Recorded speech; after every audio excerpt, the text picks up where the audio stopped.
Like I said, unprecedented. I am going to defend Malcolm Turnbull for a second time. After he was badgered twice by the ABC last night and this morning. Boy, did he explode, and I'll show you that in a second. Marvellous entertainment. But I also want to remind the Australian Conservatives who are treating Donald Trump almost as a god, infallible, do not question a single thing he does, that Trump campaigned to make America great again. And we should be for making Australia great again. Australia, which is a sort of different task. So I've reacted badly to the Turnbull critics now slamming our former Prime Minister, saying he should just shut up. He should never have told American TV this week that Trump's tariff war was a disaster, that Trump bullying allies would just help China.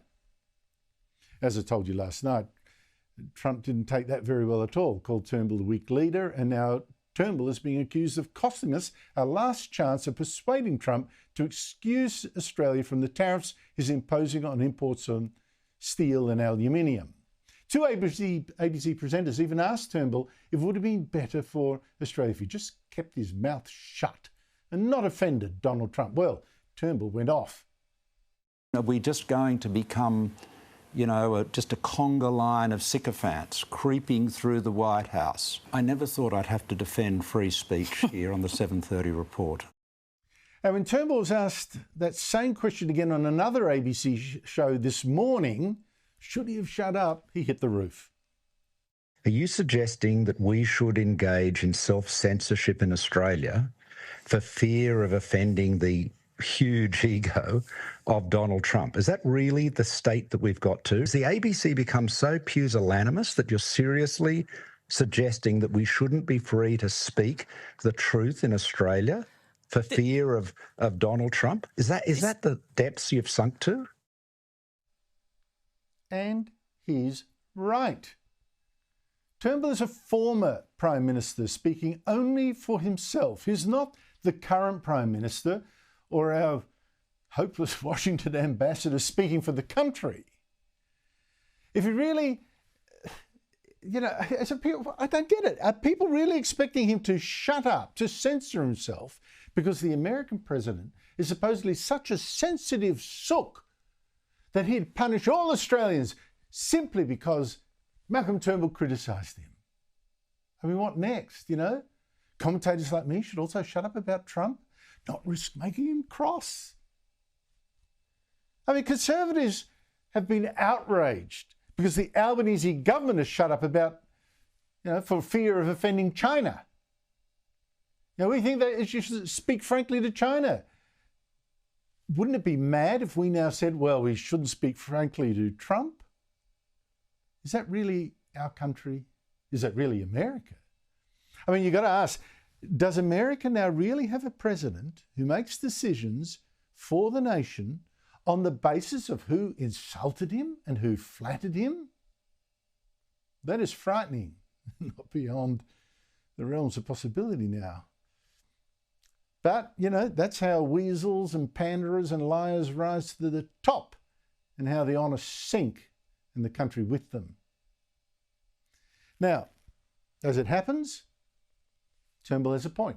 Trump's tariff war is not going well. Canada, for one, once a great American ally, has hit back, now punishing Americans in Michigan, Minnesota and New York with a 25% hike on the price of the Canadian electricity they import, with a warning they'd get none at all if Trump arced up. If the United States escalates, I will not hesitate to shut the electricity off completely. Sounds good, but I've got to be frank with you, Americans don't actually use that much Canadian electricity. But even Trump seems worried that his tariff war will actually send prices higher for Americans as other countries like Canada hit back. He wouldn't yesterday even rule out a recession. I hate to predict things like that. There is a period of transition because what we're doing is very big. Now, with that yesterday, with weak job numbers this week, with higher inflation last month, stock markets in the US suddenly fell sharply yesterday. Standard & Poor's nearly 3%, although from a very high base, really. The hardest hit, interestingly enough, Trump's megaphone is waistcutter Elon Musk, owner of X. Shares in his Tesla company dropped 15% in one day and have now lost half their value from their peak, with sales tanking, cheaper Chinese electric cars coming on the market, and left-wing buyers now wanting to stop putting money in Musk's pockets.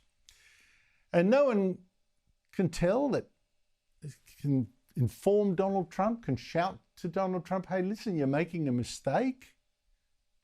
You know, pull back. You can't be serious, surely. Joining me is my regular Tuesday commentator, Matt Canavan, the National Senator and former Resources Minister. Matt Canavan, great to see you. And I think we might be at loggerheads here.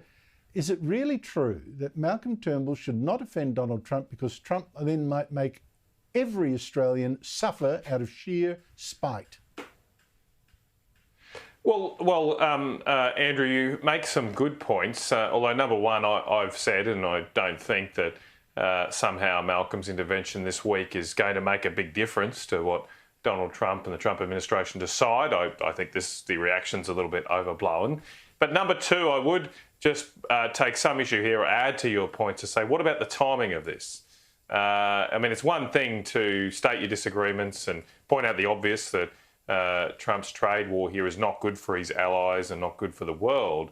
But is it the right time to be doing so forcefully, just days before the decision? And maybe, just maybe, Andrew, Malcolm's timing is actually there to help Anthony Albanese. I don't know. I'm just thinking here that sometimes Malcolm's interventions are timed very well to make it difficult for the side of politics that, ironically, he used to lead. I still think here the focus needs to be on the government and what they're doing or not doing in this case to help Australia's cause. We should be talking about the fact that 4 months after the election, our Prime Minister has not bothered to go to Washington, D.C. or Mar-a-Lago and meet with the new president or president-elect before the inauguration. Almost every other world leader of friendly nations has gone to do that. Why hasn't our Prime Minister done it? Because that would clearly be in Australia's interest, not just to push the case here to defend the steel and the aluminium Australian jobs, but also on a whole raft of broader issues where we need to have a strong, cooperative and working relationship with the United States.